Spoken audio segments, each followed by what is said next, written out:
Hello, good morning, everyone. I'd like to thank you for attending our webinar this morning, introducing the new Trimble TDC 150.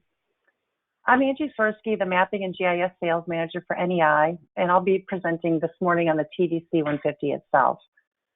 With me online is Eric Bach, our Training and Support Manager. Eric will be speaking about applications specific to the TDC 150. On the data collection portion, we have Aaron McCormick, the Mapping and GIS Sales Consultant for Florida, who will be speaking on Trimble TerraFlex and Esri Collector. And last but not least, we have Sean Chard, NEI's Regional Sales Manager for Trimble. Sean is here to support NEI and also answer any questions that y'all may have. So on that housekeeping note, please drop any questions that you do have into the chat box. We definitely will have time at the end for some Q&A. So I'll touch briefly on NEI and our history for those of you that may not know us that well. We've been in business over 30 years, starting under Charlie Poche, who purchased the business from Fugro in 1988. In 1990, we became one of the first original Trimble dealers.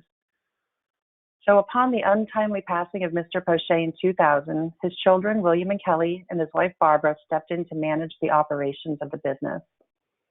Since 2005, we've been steadily growing, covering now 7 states and opening an operations office in Georgia in 2012. From 2016 until now, we've grown beyond our core surveying and mapping business to include advanced technologies such as UAS, mobile mapping, and indoor mapping. I'd like to say that we could not experience this growth without your business and loyalty, and I'd like to take a moment to thank everyone on this call that has done business with us for your loyalty, and we thank you. So we're definitely excited about what the future holds for us. So as I mentioned, we're the Trimble MGIS dealer for the Southeast U.S. So in addition to mapping, NEI also provides survey solutions, marine solutions, as well as fleet management services. We also provide custom professional services through Eric Bach to assist customers in getting up and running, whether it's a basic setup or something a lot more involved, like creating a custom geodatabase or data dictionary. So if you're not familiar with our core portfolio, I thought I'd show this slide. We have the R1 and R2 external receivers, as well as various data collectors, such as the TDC 600, the Nomad 5, and the Trimble T10, which runs on a Windows platform. Lastly, we have the Trimble Geo 7X, which has been our flagship handheld for many years. So we've been asking for the next iteration of the Geo, which is the TDC 150, which of course is the focus of the webinar today. So before we move forward, I'm going to have Eric launch a poll question. So Eric, could you launch that question for the group, please? Sure thing. Here comes the first question. So it is, what GPS collection devices are you currently using? I'll give you all a few seconds to select an answer there for us and then share the results.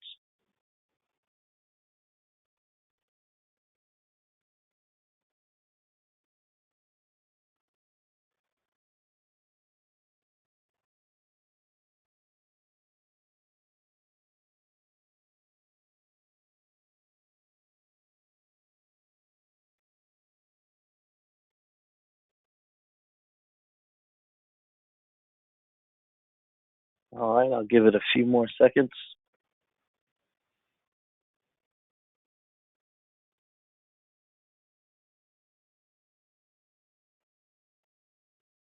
All right, so I'll go ahead and share these results. So it looks like currently we have a majority of the users with the Geo 7X or Legacy Geo Explorer, followed by the R2 and the R1s at about 12%.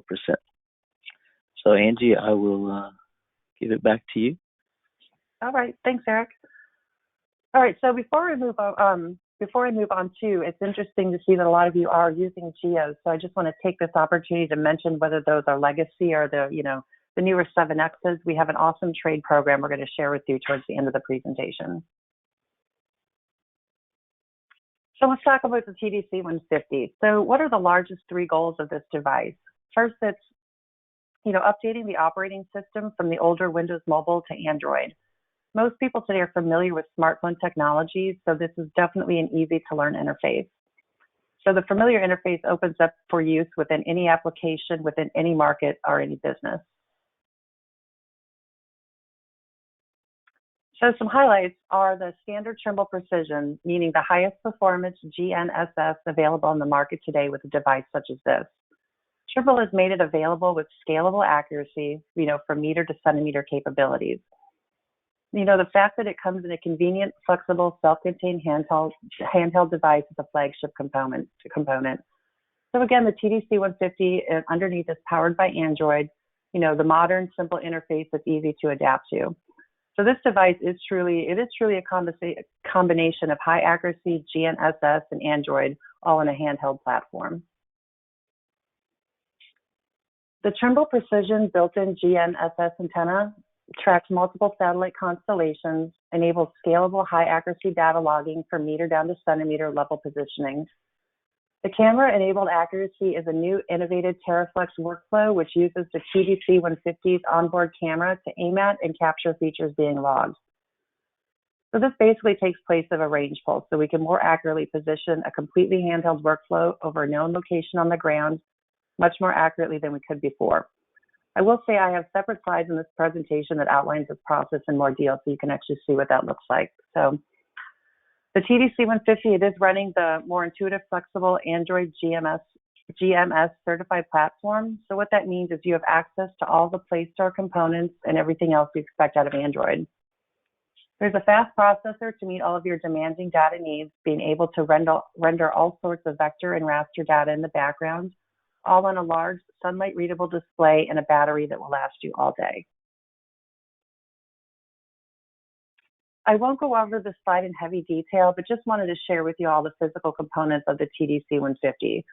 Everything is accessible, it's completely sealed, completely closed, and all works together to bring this self-contained data collection experience.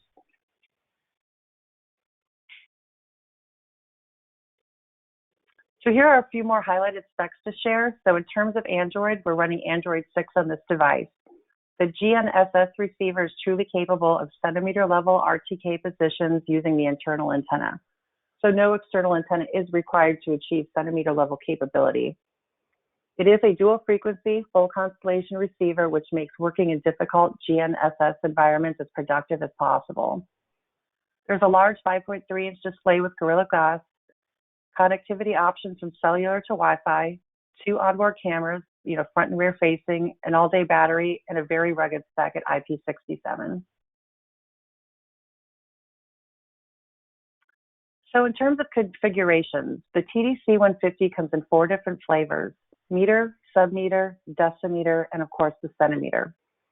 All of those levels come with similar hardware capability, meaning full GNSS constellations that are dual frequency, as I've mentioned already. So you'll notice here that most of these accuracy levels require the need for an N-trip or VRS source. And you can see the published accuracy specs for each of those levels. So let me draw your attention to the TDC 150 decimeter. Notice that while it's a 7-centimeter horizontal spec, it's a 2-centimeter vertical spec, which makes it ideal for you or your customers that are demanding accurate vertical applications, say such as stormwater and wastewater, where flow is very important. That decimeter level is an exciting addition to the capabilities of this device in general. So I'd like to take a moment too to point out that the TDC 150 currently doesn't support RTX at the moment, but in the next software release it will be supported. So that will be coming, within the coming weeks.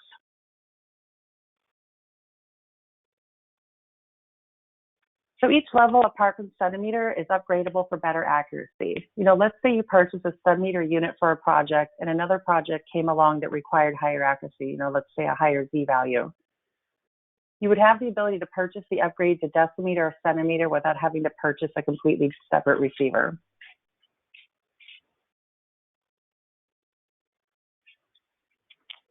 So let's talk about, the customer typology. In terms of customers expected to make use of this device, it's a highly versatile device that really can address basically any organization or business for those occasional users or intensive users. The all-day battery makes 8 to 10-hour days of data collection fully possible. But for the occasional user that needs minimal accuracy, you can take advantage of the lower meter or sub-meter level without a large capital investment, and then upgrade to a higher accuracy as your project goals change. So again, that comes down to the ease of use, portability, as well as the ability to be flexible with your upfront investments. So who would be users of the TDC 150? Utilities are a massive market, whether it be electric or water. If you remember before, I stated that the TDC 150, which is again spec'd at 7 centimeter horizontal, 2 centimeter vertical, is ideal for water utilities. Of course, the centimeter edition would also be an ideal solution for those types of users. So in terms of forestry, the full GNSS capabilities of the entire suite of the TDC 150 configuration levels maximizes the position quality even under those difficult canopy conditions. And with local government, the ability to be flexible with configurations and capability addresses a large range of applications. So we're going to launch into the second poll question we have for y'all. Eric, if you could launch that for me. Sure thing, Angie. So the next question is, in what industry do you primarily work? So I'll leave this open for a little bit, if y'all don't mind answering for us.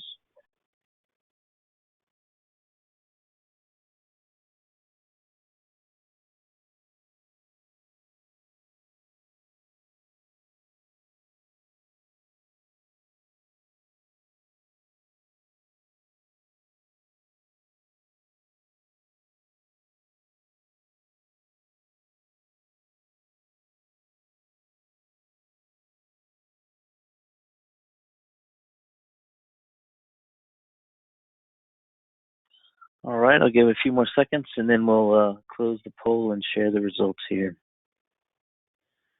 All righty. So it looks like, Angie, local government 40%, with utilities around 40%, and then we have other 13%. So thank you all for sharing those with us. Angie, I'll let you go back.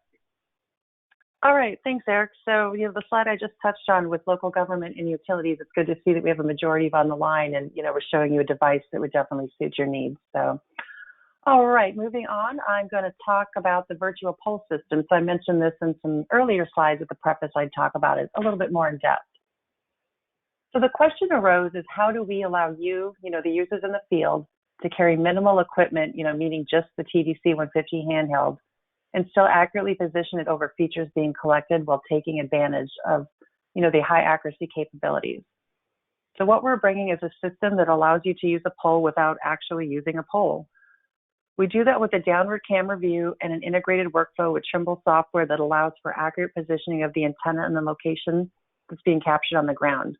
Again, this is all without having to carry a separate pole. So here's a quick view of what that actually looks like within TerraFlex. And Aaron's going to be touching, if there's anyone on the call that's not familiar with TerraFlex, Aaron and Eric will be touching on this in the coming presentation. So within TerraFlex, a new button was introduced in the geometry collection of the data collection form itself. So tapping on that brings you to a view here shown in the middle graphic. It's just a quick animation that shows you how to do it. And then it's just a matter of lining up a couple of targets. It really is a simple and easy workflow that maximizes the device's capability and the quality of the data that's being captured. So in terms of field configurations, the handheld option with the virtual pole gives the ability to get down to a few centimeters, but we're talking in that case about 2D only, basically just the horizontal. We still don't have the vertical constraint to give you a higher vertical component to your data collection if you're just doing it handheld. So if you need to add that vertical component, the better options are to mount the device to a monopole standalone or mount to a range pole with an external antenna.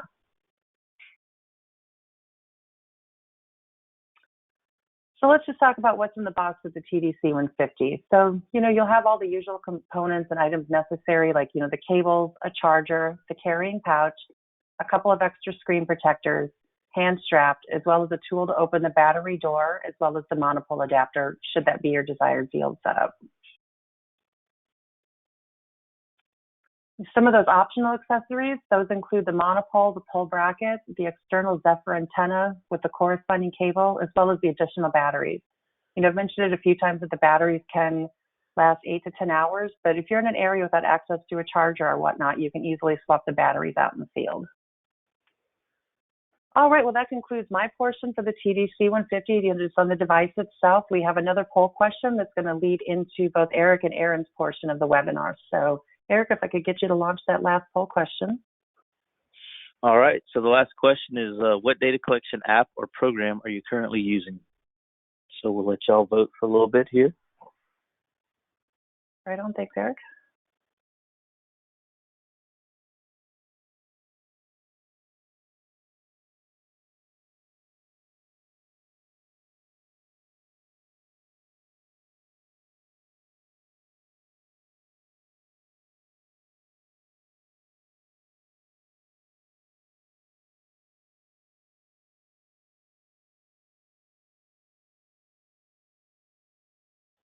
All right, I'll give it a few more seconds and we'll close the poll out.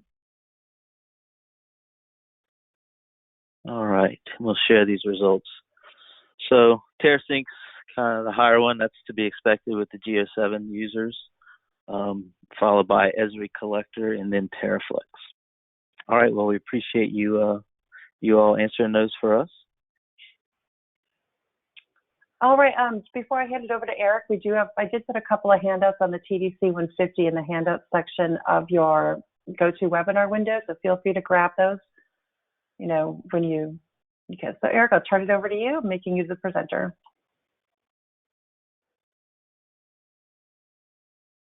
All right.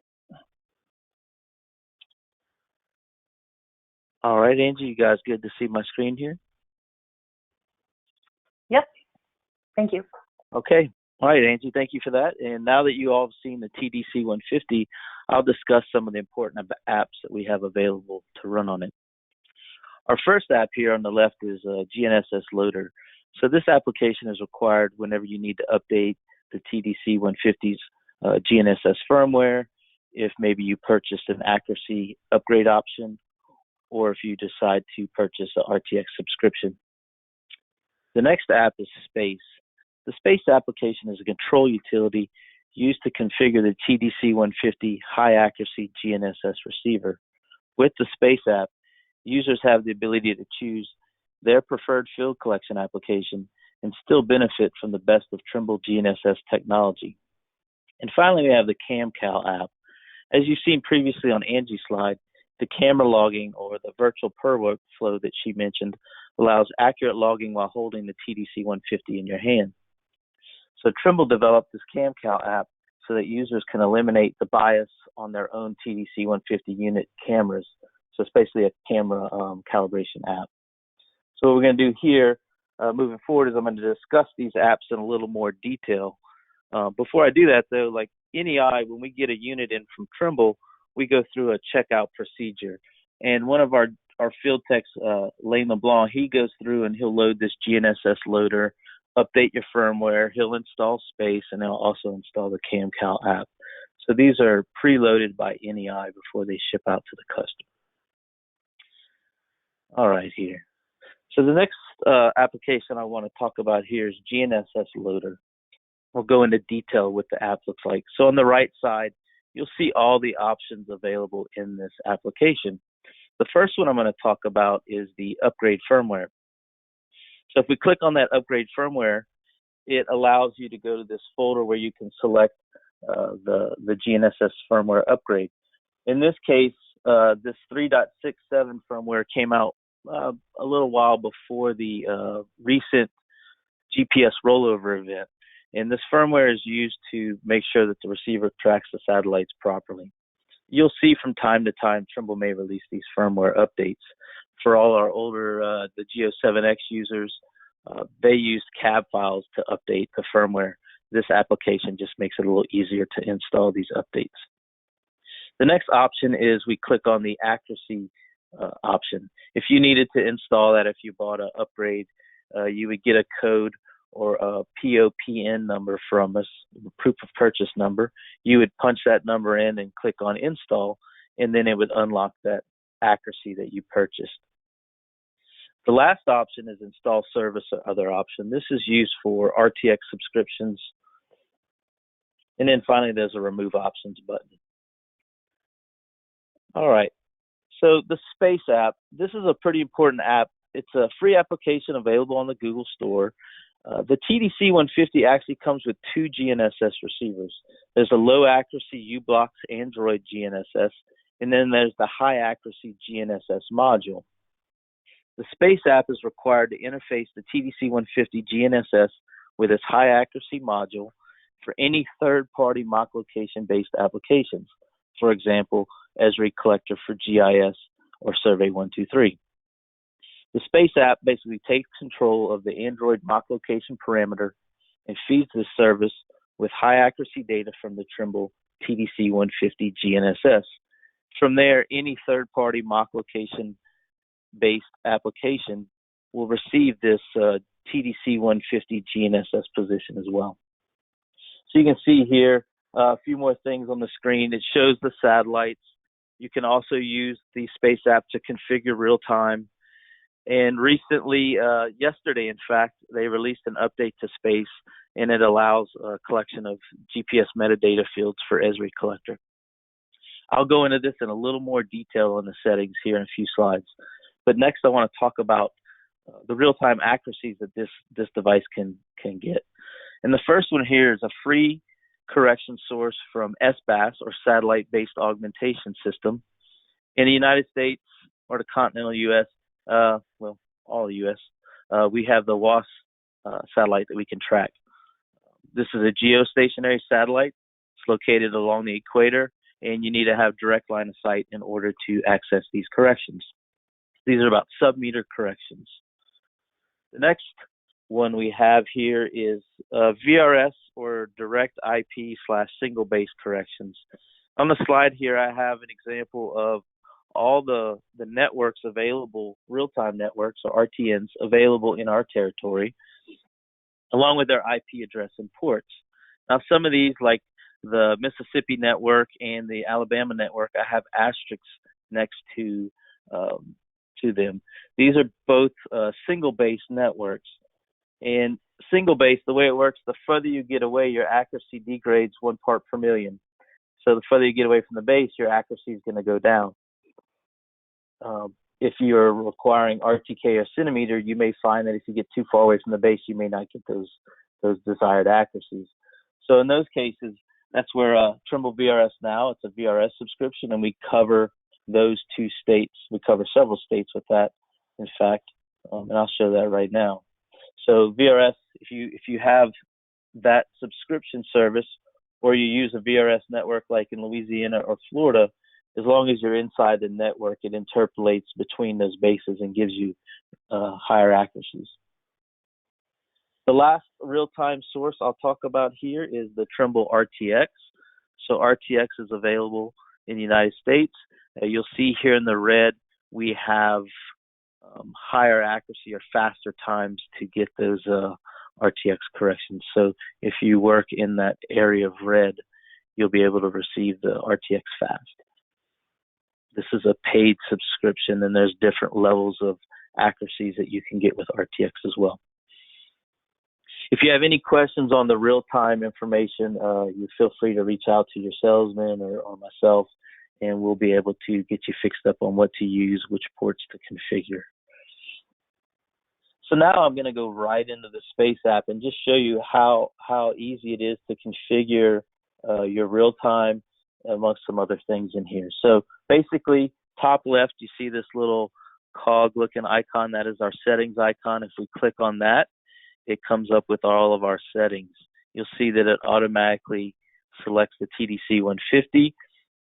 There's an auto start application at boot. This would be helpful for Esri Collector for GIS users, where you could just have that auto start. You don't have to open this application before opening Collector for GIS.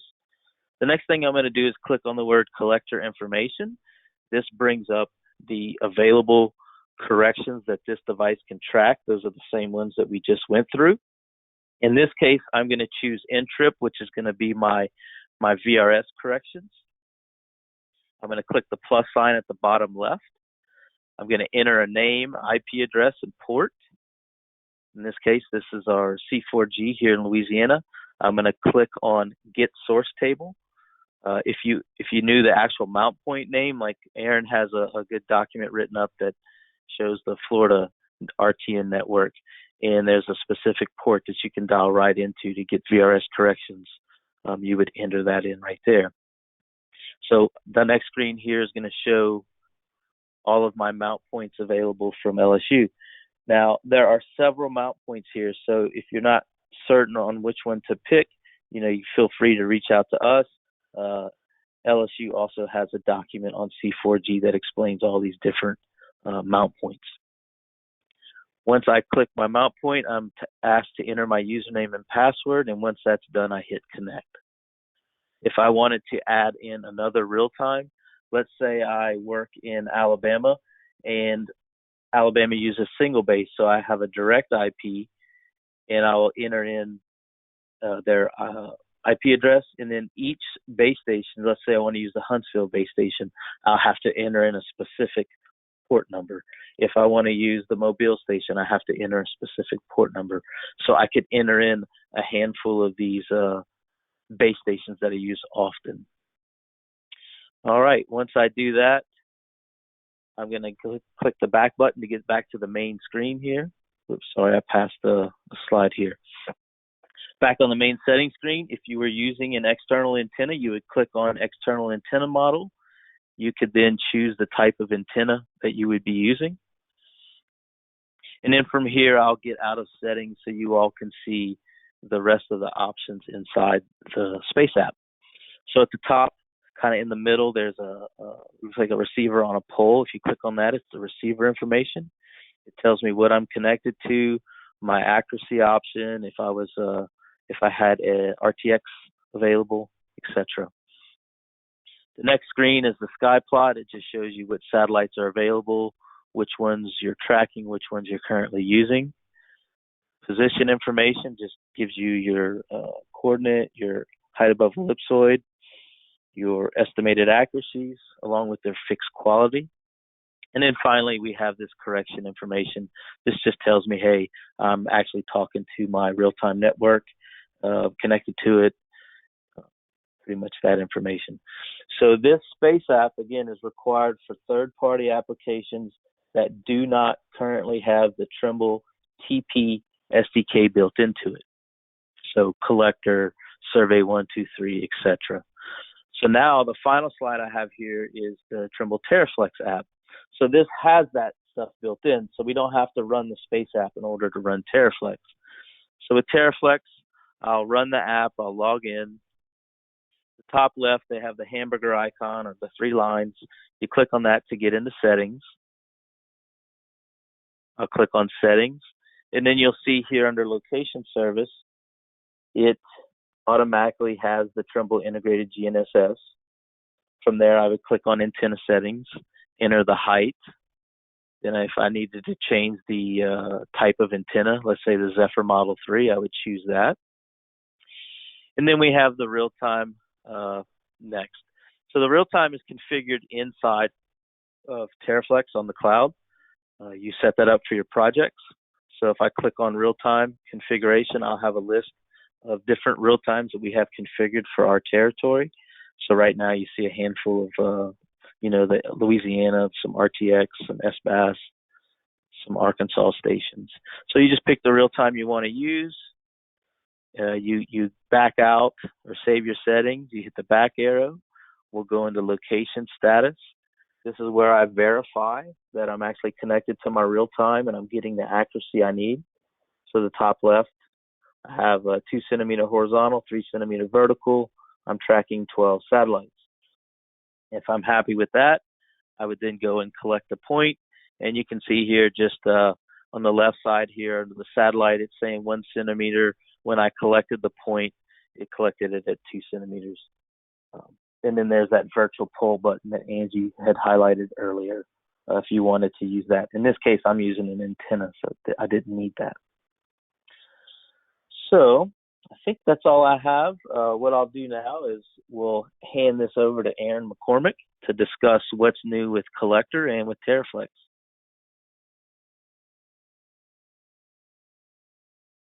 Thanks, Eric. Let me get started here. Yeah, I appreciate it, Eric and Angie. So I'm going to talk today about the workflows available with the TDC 150. These are both cloud-based workflows, and we'll kind of go into some detail on both, what's new, what's available, and some of the features that are going to be coming online here in the near future. So for those of you that are not familiar with TerraFlex, it is a cloud-based workflow from Trimble. It works on multiple platforms. So one nice thing here for those of you that are using a Geo7X and you would like to kind of migrate from the TerraSync workflow into a cloud-based workflow, it does work on Windows Mobile. So you can utilize your Geo7X and Windows 10, Android and iOS. You can do everything you can do with TerraSync, points, lines, and polygons. It's a nice feel to finish. It has comes with a desktop plugin that goes right into your ArcGIS desktop.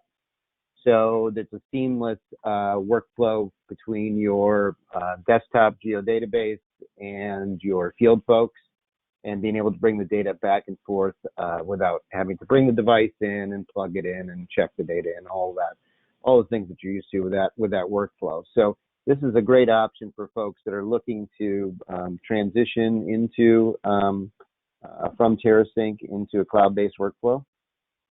So we got some, for those of you that are using TerraFlex or are about to be using it here in the near future, there's a lot of new features that have been recently announced. As TerraFlex has grown in popularity and our customer base has expanded, we found the need to increase the capacity and to add some enhancements for our customers. So if you're currently working in the InSphere platform, we will be transferring to Trimble Connect. Here, we've already started with a few of our customers, and if you're using it now, please get in touch with us, and we'll happy to assist with that process. One of the nice new features with the Connect platform is now you'll be able to bring in vector background layers. One of the biggest challenges that we have here in Florida, I'm sure we have throughout the Southeast, is we've got a lot of data that's been mapped over the years, and now we're looking for a simplified way for our field folks to go back out and locate and update information or locate items during an emergency situation. So now TerraFlex is going to allow that with background layers.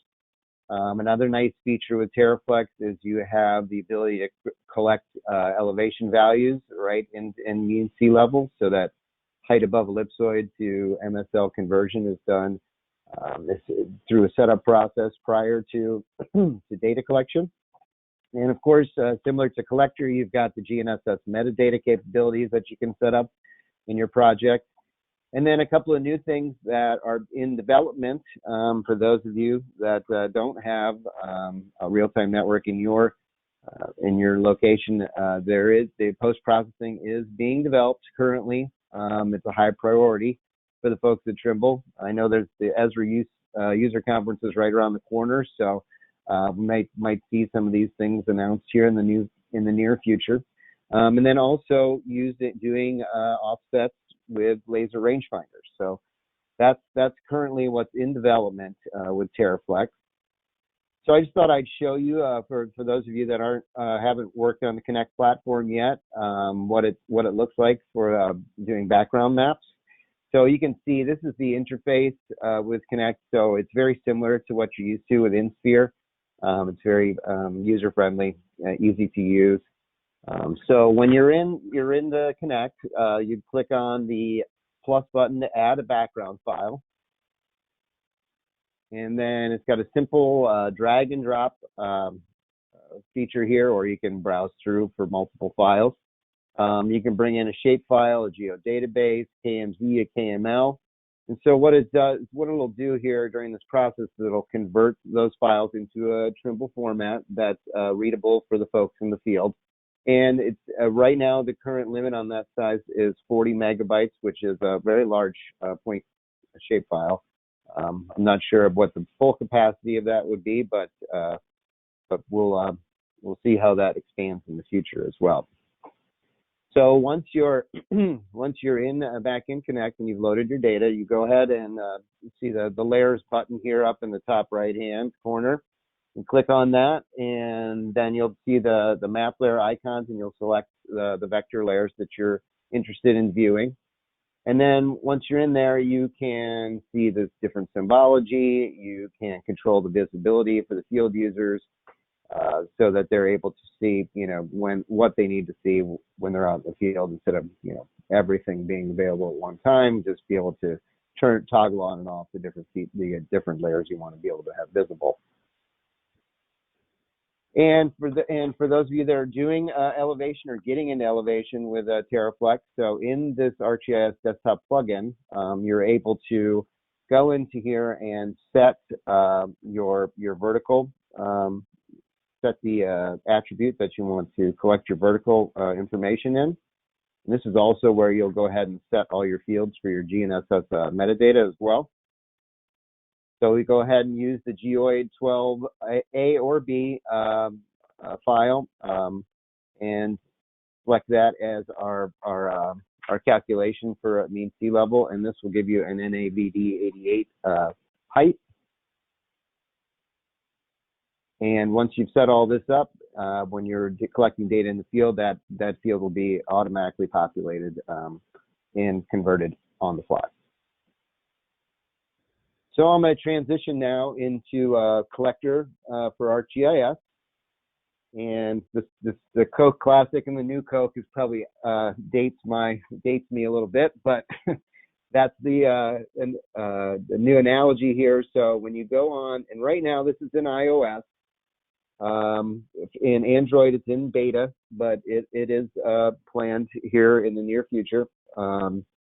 We don't suggest for Android. We suggest just using the Classic currently until we're in full production mode with the new version. So you can. I have both on my iOS on my phone. So you can have the Classic version that you're used to, or the newer version is available as well. So one new enhancement on the Trimble side, for those of you that are Catalyst users, you're familiar with the Trimble Mobile Manager app. So this app is going to be expanded to work with other third-party applications, specifically Collector, and in order to do some of the things that are available now with TerraFlex, such as converting your height above ellipsoid to the mean sea level. This is what we're going to utilize for laser rangefinder offsets. And I'm not fully sure if this is going to be what they're going to use for post-processing, or this may be another separate app altogether. But this is the plan for attack here to set up all those extra capabilities in Collector.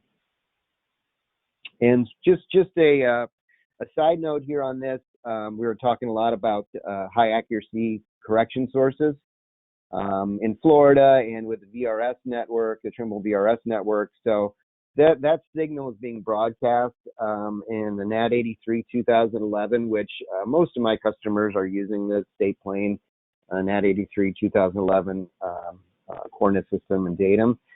But just so you're aware, if you're not familiar with this, Collector runs natively in WGS 84, so you do need to accommodate for that and do the conversion in your location profile. And we have all of this documented for all of our different states. So feel free to reach out to your representative, and they'll be happy to assist with this. One of the big things I always get is just make sure when you're selecting your coordinate system here that you use a projected coordinate system. Because that's usually where I have issues with folks. They don't, because if you use the geographic, this web mercator is not going to show up in that. So, and then you've been able to collect metadata with Collector for a while now, but now there's some new ways to set this up. In the past, we've used the Python scripts in our toolbox to automatically add those metadata fields to your geodatabase or to individual features. There is some new options now for those of you that may just be they're working directly in ArcGIS Online or Enterprise. There is a new feature there where it says capture GPS receiver information. So while you're creating a feature layer in Enterprise or Online, you can click that and it'll add those fields, those metadata fields, right to your geodatabase. In Arc Pro, there are some new tools for the GPS metadata. After the feature class is already created, so you've already got your data in place, you would add these with the tools, and then if you're using desktop or an earlier version of Pro, these Python scripts that I'm going to show in just a second are available on GitHub, or we have them as well. So just let us know if you're having trouble locating them. But the fields that you're able to collect, so when you're out in the field, there's certain fields that will always be populated no matter how you do your data collection. So you'll get the name of the receiver, the lat long, your altitude and the height above ellipsoid, and then how long you have been fixed in the field with your correction source. So then it depends upon if you're utilizing averaging or if you're just doing one position per point. You know, typically we recommend averaging, you know, maybe 5 to 10 positions, but if it's really important for you to get all of these different GNSS metadata fields populated, then you're going to have to do one position per point. But if you can utilize the average accuracies, that will allow you to collect these fields over here. So you will still get a standard deviation for your accuracy. And then with the single point, you know, you get all of the different fields that come through the NMEA data stream. So here's the tools I was just talking about a second ago that you can download. That's super simple to use. You can just open this up in Catalog even, and you just select the feature class that you want to add these fields to.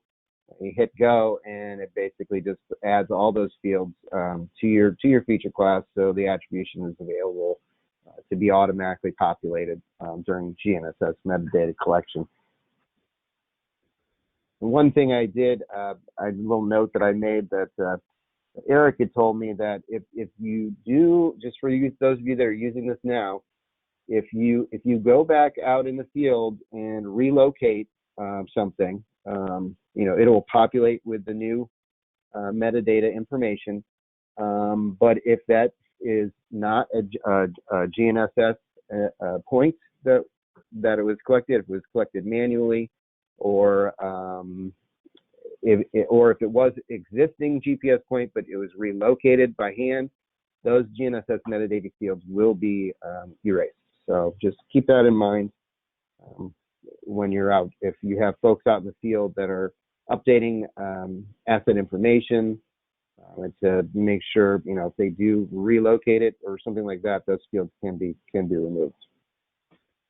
So what's new in the new? So those of you that might have been familiar with the Aurora project and the beta, so this new version on iOS is basically the culmination of that effort. There's a lot of new enhanced features there. Being able to load in vector background maps or vector maps is a big deal. You don't have to have those large file sizes. Being able to change symbology in the field instead of just, I mean, I used to drive me crazy, those little teeny tiny dots in the old version of Collector. So you can, you know, the symbology is scalable, changeable. You can choose an attribute field that you want to show as the label. So it's a quickly and easily identifiable for your field workers. They don't have to, you know, click on every point just to see what they're looking at, and then having the ability to do some analysis in the field too. So you can create these heat maps with showing density of points, or being able to show you know, high values for different attributes, and relay that information directly out to the folks in the field. Another nice feature now is the way that they've treated the screen and the feature attribute field. So this it basically works like a slider now. You don't have to go switch kind of back and forth from different screens. So if you just want to you know, update a point real quick, take a quick photo, you don't have to go to a whole other screen. It's all right there. You can see you've got other media attachments available now. And then when you're in there and you want to go through the whole, you know, the whole attribute fields, you can make the whole thing visible as well. So there's been some improvements here on just the readability, usability for the field workers, making it a little bit more user friendly. So this is in production. This is something that Esri has spoken about, but I have yet to see this in practice. But currently, some of our customers are linking to Survey 123 through Collector. So so in an attribute field, you'll have a hyperlink out to the web for Survey 123's form, and then once that form is completed and saved, it'll take you back into your attribution fields in Collector. So the idea here is to utilize arcade expressions in the future to be able to have conditional logic and be able to bring in information from other features so that you can pre-populate some of those redundant attribute fields, and being able to change the grouping and the ordering of your attributes so that it's more logical. Say if you've got 3 or 4 fields that are really the only fields, or I'm sorry, attribute fields that are the only ones that are really required by your user, you can just put those right at the top without having to have them scroll down through 40 different attributes to find the ones that they need.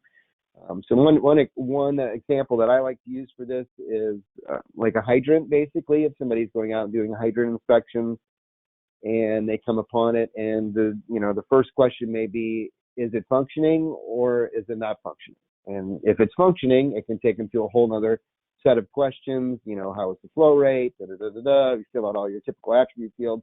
If it's not functioning, it can take them to another set of attributes. So does it need to be repaired? Does it need to be replaced? Has it been destroyed? That type of thing. So that's going to be a way, kind of a merging of capabilities with Collector and Survey 123 in the future. Like I mentioned before, navigating back to features as folks are starting to collect more and more data, eventually you're going to want to come back and find it again. So they've enhanced not only the fact that you can utilize the compass inside of your device to navigate to a feature, but also the visibility. And I'm going to play this little video here. So what it'll do is you'll select the feature you want to navigate to. It'll show your location, show the location of the feature, and then using your compass, it'll basically take you right to it. And then they've got these nice crosshair features for those of you used to the blue circle with the blue halo around it. They've created a crosshair so that you can zoom in on just for a little bit more precision. So a lot of these improvements are based upon working with ArcGIS Pro, and that's something that we're going to be focusing here on in the near future as more and more customers start to transition to that. The idea is this new version should be more in line with the Arc Pro, ArcGIS Online workflow. So as I've been shown, the interface between Pro and ArcGIS Online is much more smoother process now than you're used to with desktop.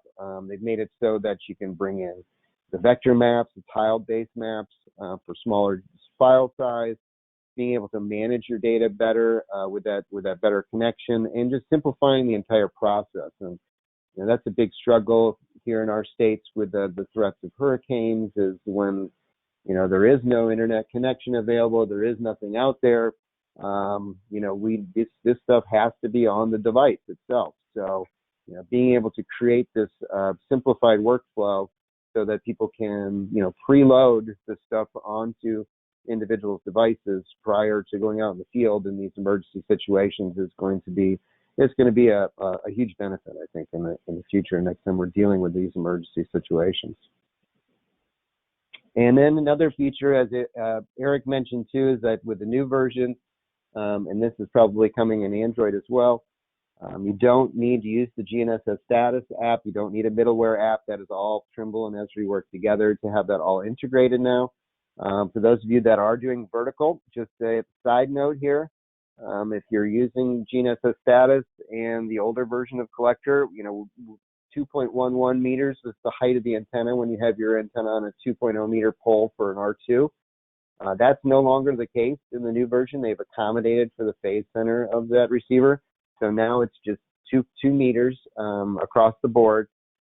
Same with the TDC 150 if you're using a Zephyr antenna on a 2 meter pole. So it'll be 2.0 meters here from from here on out, it's only in the classic version where you would have to accommodate for that face center with the 2.11 meters. So that's all I've got. I'm going to hand it over to back over to Angie for the Q&A session and to tell you about our promotion. Yeah, thanks, Aaron. So I mentioned in the beginning that we are running a trade-in promo. So if you have, a Geo 7X or an older legacy Geo, we are offering, the various trade credits towards those devices for the TDC 150.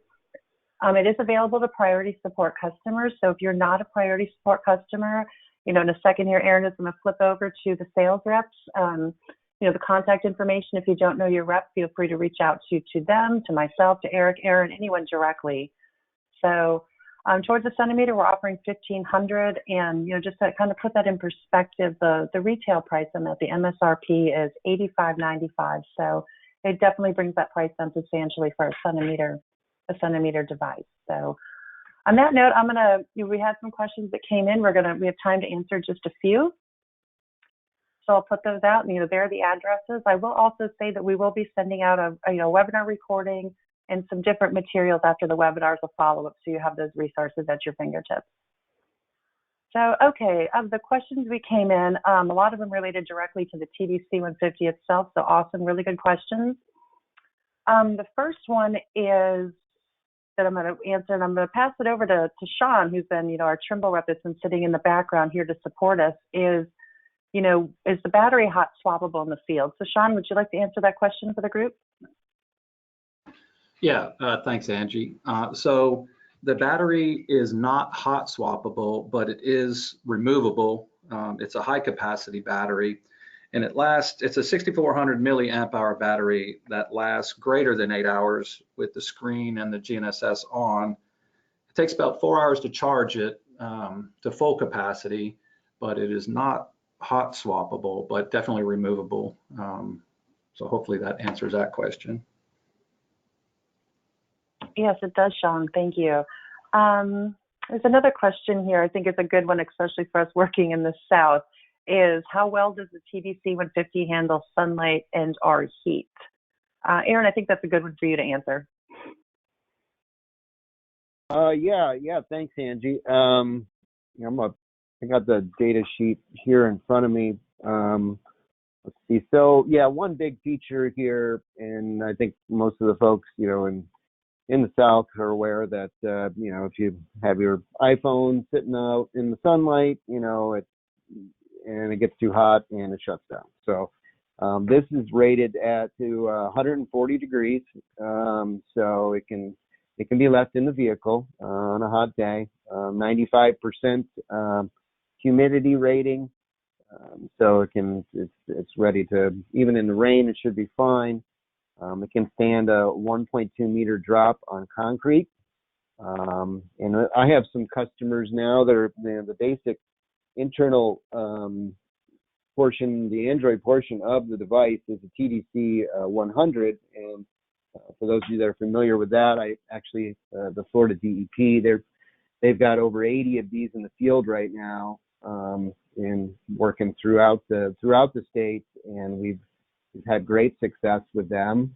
We've only had one device that has come back for any type of issue that they've encountered in the field, and they continue to purchase more of those on an annual basis. So we've had a lot of good success.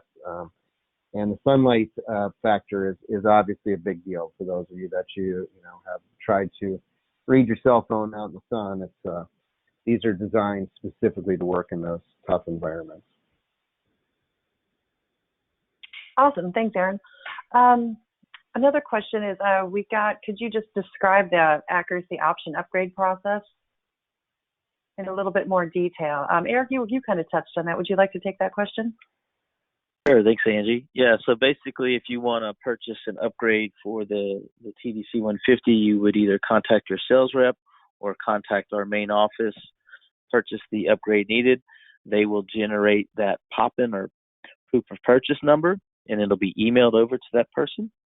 And from there, they would just run the GNSS Loader App, click on the Upgrade GNSS Firmware button, manually input that code, and just hit activate, and it would work.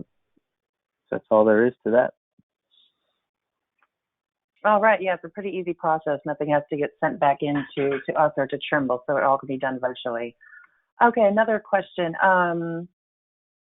Does the TDC 150 have digital leveling? Sean, I think you can take that one. Okay, yeah, so really the digital leveling is really using the camera. It's a new method that we use to collect feature data, and we use the camera to do that. So basically it's almost like being an Air Force fighter pilot, where you have these targets on the screen. You see your feature, but you have to overlay these targets. And if you recall from Eric's presentation, where you have, like, it's red when you got two targets moving, and when they overlap, they turn green. So it kind of lets you know by color that you can go ahead and take that measurement. That is a way to use more modern technology, more productive methods to actually collect feature data very accurately. So you can use it with or without the pole. If you use the pole, then you actually get more accurate vertical measurements. So one thing that Eric mentioned also was the CamCal app. And each TDC 150 basically is unique because of the housing, that goes over top of the collector inside, and you have to remove the biases. So using that CamCal, you actually have to go through a procedure first. You take a couple of pictures at two different heights of the pole, and you move the targets around to be where they're at. And that's basically all there is to calibrate. It's very simple. It only takes a few minutes. It's recommended that if you, depending on use and care and time, you might have to do that, often. But so that is, once again, just a very more modern and unique way of collecting feature data, just using your cameras, on a screen. So that's basically that in a nutshell. All right, thanks, Sean. I also like to touch on, as another question that came through was, asked if we could define camera-enabled accuracy, and that's exactly what that means, is using the camera, the calibrated camera, to collect those features. So, okay, in the interest of time, we have some questions we're not able to get to. We will definitely follow up with you after the webinar with answers to those specific questions. If there's nothing else, again, thank you, everyone. We do have an exit poll question. If you wouldn't mind answering, it'll launch when the webinar ends. And again, everyone on the call, thank you for your time putting this webinar on, and look forward to talking to you all soon about the TDC 150.